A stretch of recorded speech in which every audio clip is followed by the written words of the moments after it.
Assalamualaikum warahmatullahi wabarakatuh. Innal hamdalillah nahmaduhu wa nasta'inuhu wa nastaghfiruh wa na'udzu billahi min syururi anfusina wa min sayyiati a'malina. May yahdihillahu fala mudhillalah wa may yudlilhu fala hadiyalah. Ashhadu an la ilaha illallah wahdahu la syarikalah wa ashhadu anna Muhammadan abduhu wa rasuluh. Allahumma salli wa sallim ala sayyidina Muhammadin wa ala alihi wa ashabihi ajma'in wa sallama tasliman katsira amma ba'du. Qala Allah ta'ala fi kitabihil karim, a'udzu billahi minas syaitanir rajim, bismillahirrahmanirrahim. Ya ayyuhan nasu taqu rabbakumul ladzi khalaqakum min nafsin wahidah وخلق منها زوجها وبث منهما رجالا كثيرا ونساء واتقوا الله الذي تساءلون به والأرحام إن الله كان عليكم رقيبا يا أيها الذين آمنوا اتقوا الله حق تقاته ولا تموتن إلا وأنتم مسلمون يا أيها الذين آمنوا اتقوا الله وقولوا قولا سديدا يصلح لكم أعمالكم ويغفر لكم ذنوبكم ومن يطع الله ورسوله فقد فاز فوزا عظيما. Bapak dosen yang saya hormati dan saya muliakan, juga kawan-kawan mahasiswa-mahasiswi yang saya cintai dan saya banggakan.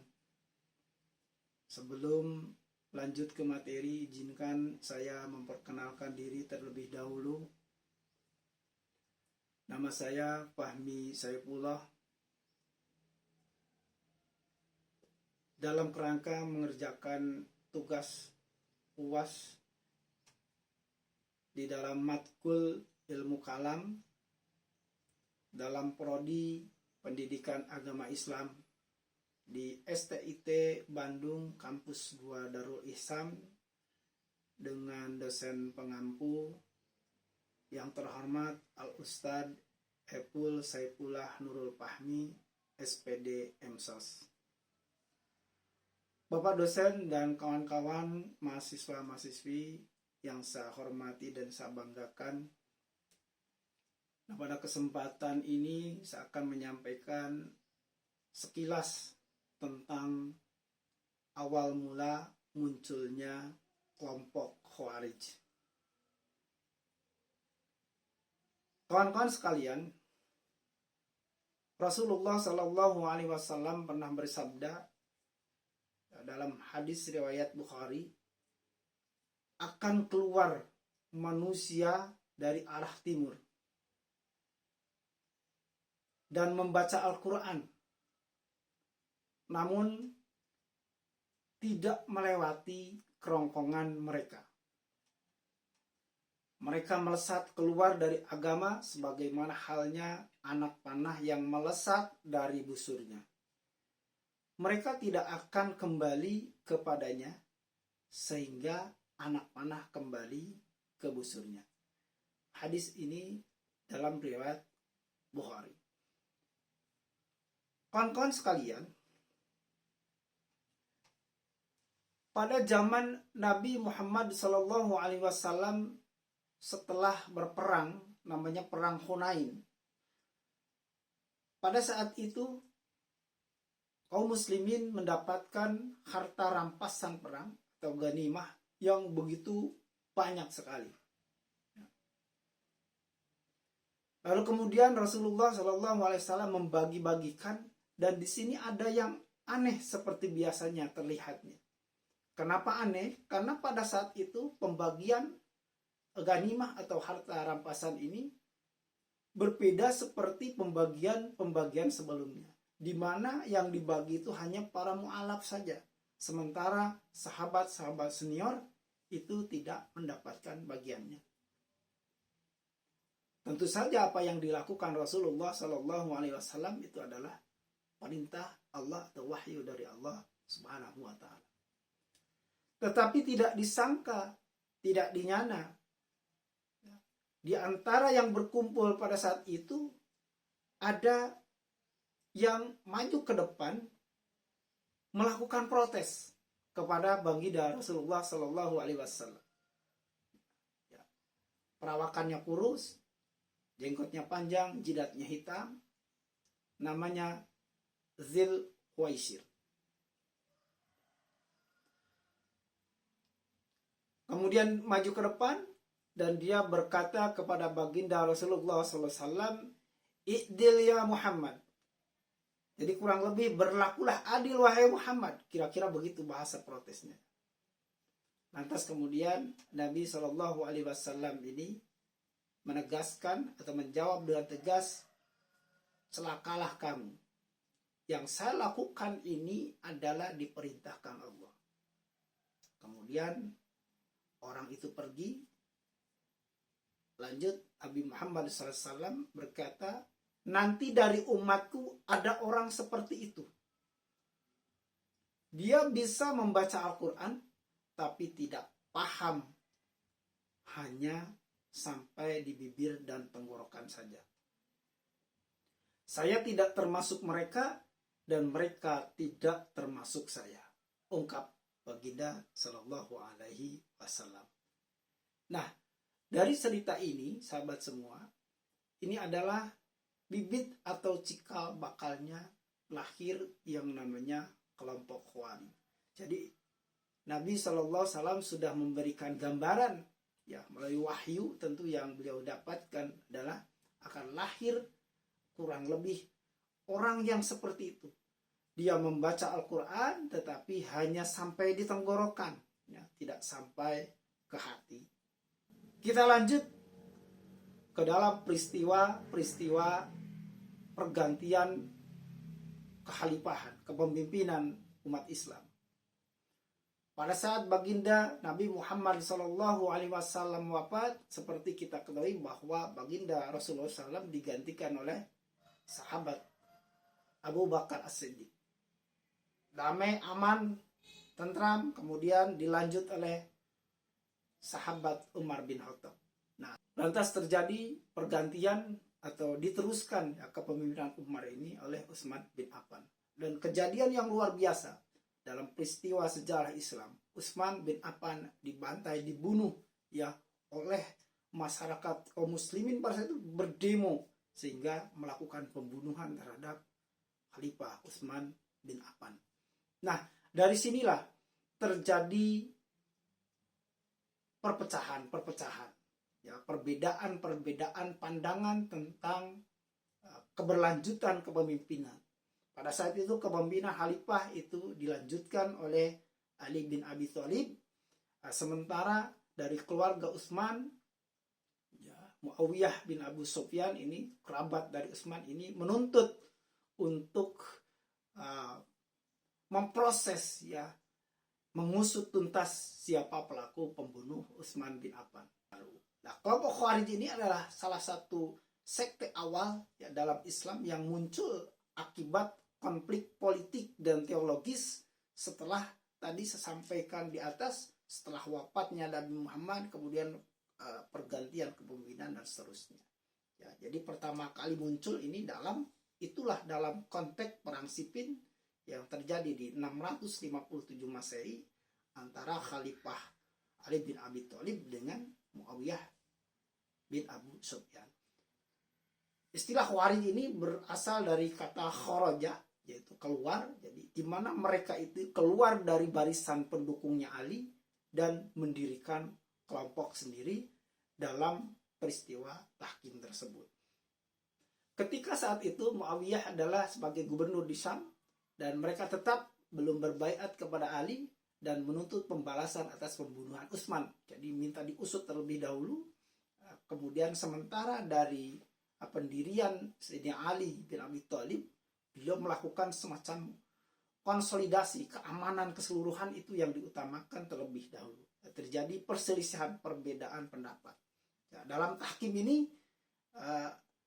kemudian dalam peperangan yang tidak seimbang, ya, yaitu pasukan Muawiyah dengan pasukan Ali bin Abi Thalib ini lebih banyak pasukan Ali, terdesaklah pasukan Muawiyah sehingga terjadilah tahkim, di mana saat itu Quran, ya, ditusuk oleh panah yang kita sebut sebagai tahkim tadi, Jadi Ali bin Abi Thalib dengan Muawiyah sama-sama mengirim utusannya, jadi perwakilannya. Kalau dari Ali bin Abi Thalib mengutus Abu Musa al-Asy'ari, kemudian dari Muawiyah mengutus yang namanya Amr bin As. Nah, setelah tahkim tersebut, hasilnya dianggap merugikan Ali dan memberikan keuntungan bagi Muawiyah. Jadi sebagai pendukung Ali menganggap tahkim ini adalah bentuk pengkhianatan terhadap kehendak Allah, karena keputusan harus diserahkan kepada Allah, bukan kepada manusia. Nah, ini orang yang berpendapat seperti ini cikal bakalnya membentuk kelompok Khawarij tadi yang tidak setuju ya dengan keputusan Ali, kemudian keluar dari kelompok barisannya pendukung Ali bin Abi Thalib dan membentuk kelompok sendiri. Jadi kelompok ini, kelompok yang menentang tahkim, Khawarij ini keluar dari barisan Ali bin Abi Thalib dan mendeklarasikan diri bahwa hanya Allah lah yang berhak memutuskan. La hukma illa lillah. Mereka menuduh Ali ini adalah Ali dan Muawiyah, ya. Mereka telah melakukan dosa yang besar dengan menyetujui tahkim ini. Jadi kelompok ini mulai mengorganisir gitu diri di Harura, ya, sebuah tempat dekat Kufah. Maka mereka juga dikenal sebagai Haruriyah. Lantas kemudian di dalam secara ideologi dan prinsip, Khawarij ini memiliki pandangan teologis yang keras, ya, sangat keras dan berbeda dari kelompok-kelompok lain. Apalagi yang kelompok kita tentunya, ya, Ahlussunnah wal Jamaah. Jadi mereka memiliki prinsip penolakan terhadap tahkim tadi. Mereka menolak tahkim karena dianggapnya mereka adalah pelanggaran terhadap hukum atau kehendak Allah. Kemudian tafkir. Mereka berprinsip tafkir. Mereka mengkafirkan orang itu yang tidak sejalan dengan mereka. Termasuk Ali bin Abi Thalib dan Muawiyah. Mereka anggap kafir. Kemudian dalam konsep kepemimpinan, ya, Khawarij ini memiliki konsep pemimpinan atau pemikiran prinsip bahwa kepemimpinan itu dipilih atas dasar ketakwaan, bukan keturunan atau status sosial.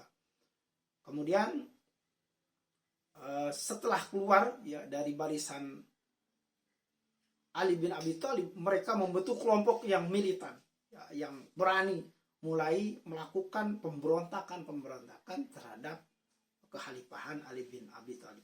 Nah, pada tahun 658 Masehi menghadapi mereka perang dengan kelompoknya, pasukan Ali bin Abi Thalib yang terkenal dengan perang Nahrawan. Nah, dan Khawarij ini walaupun bisa dikalahkan oleh pasukan Ali pada perang Nahrawan, tapi tetap mereka bertahan dan menjadi kelompok radikal yang terus menentang pemerintahan yang sah. Nah, terjadi kepada puncaknya yaitu setelah perang Nahrawan, ya, mereka terus melakukan cara atau strategi untuk balas dendam terhadap Ali bin Abi Thalib. Nah, dan pada saat puncaknya adalah pembunuhan terhadap Ali bin Abi Thalib, yaitu pelakunya adalah seorang Abdurrahman bin Muljam. Jadi siapa ini Abdurrahman bin Muljam ini? Adalah orang yang ahli Quran. Pada saat Umar bin Khattab itu memimpin kekhalifahan, nah, Abdurrahman bin Muljam ini adalah orang yang diutus oleh Umar bin Khattab ke Mesir untuk mengajarkan Al-Quran. Coba bayangkan, ya. Saking hebatnya Abdurrahman bin Muljam ini diutus, ya, oleh Umar bin Khattab ke Mesir untuk mengajarkan Quran. Tetapi pada akhirnya Abdurrahman bin Muljam dia adalah pelaku eksekutor yang membunuh Ali bin Abi Thalib, dan dia terkenal sebagai tokoh Khawarij.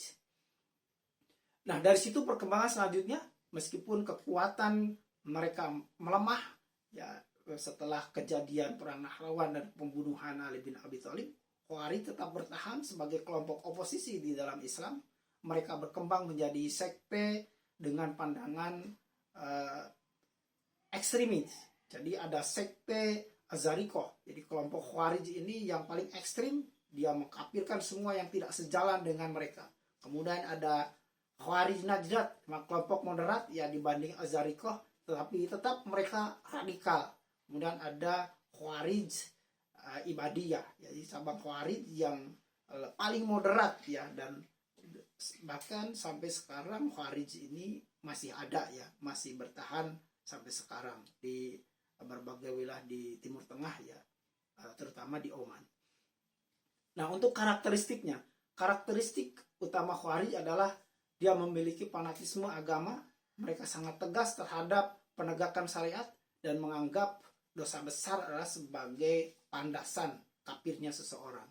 Kemudian prinsip egalitarianisme, jadi mereka menolak hierarki ya, dan mereka menekankan bahwa kepemimpinan itu adalah dipilih karena ketakwaannya, bukan status sosial ataupun keturunan. Kemudian sikap militansinya, jadi mereka itu tidak ragu dan tidak tanggung-tanggung untuk mengangkat senjata berperang dengan siapa saja melawan yang dianggap mereka bertentangan dengan mereka. Itulah karakteristik utama dalam Khawarij. Nah, dampaknya dari Khawarij ini apa? Dampaknya terhadap Islam tentu pertama adalah polarisasi dalam Islam. Jadi kemunculan Khawarij ini menjadi awal munculnya perpecahan teologis dalam Islam. Jadi pandangan mereka tentang dosa besar, tentang takfir ya, yang mengkafirkan itu mempengaruhi perkembangan pemikiran Islam. Ya. Kemudian dampak yang selanjutnya adalah yang berbahaya juga menjadi inspirasi bagi kelompok ekstremis. Ya, ideologi Khawarij ini sering dikaitkan dengan kelompok-kelompok seperti terorisme dan lain sebagainya. Ya. Kemudian dampaknya juga dari kelompok Khawarij Ibadiyah itu ya sebagai pewaris moderatnya. Mereka cabang moderat yang sampai sekarang mereka bisa berdamai begitu, berkembang dan aman ya, seperti ada di Oman, ya, Aljazair dan Zanzibar. Nah, kesimpulannya adalah kelompok Khawarij ini muncul sebagai reaksi terhadap krisis politik dan agama pada masa awal Islam. Jadi meskipun mereka kalah secara militer dan secara politik, ideologi mereka tetap menjadi peringatan ya tentang bahaya fanatisme dan bahayanya radikalisme dalam beragama. Ya kawan-kawan semua, itulah pentingnya kita memahami firqah, golongan atau aliran untuk kita jadikan sebagai pedoman atau parameter kemana arah kita atau kemana pegangan kita, tentunya yang mana yang sesuai dengan ajaran Quran dan As-Sunnah. Tentunya itulah yang harus kita pegang erat sampai kepada akhir kehidupan kita. Wallahu ta'ala a'lam. Sekian dari saya. Wa khairu da'wana alhamdulillahi rabbil alamin. Assalamualaikum warahmatullahi wabarakatuh.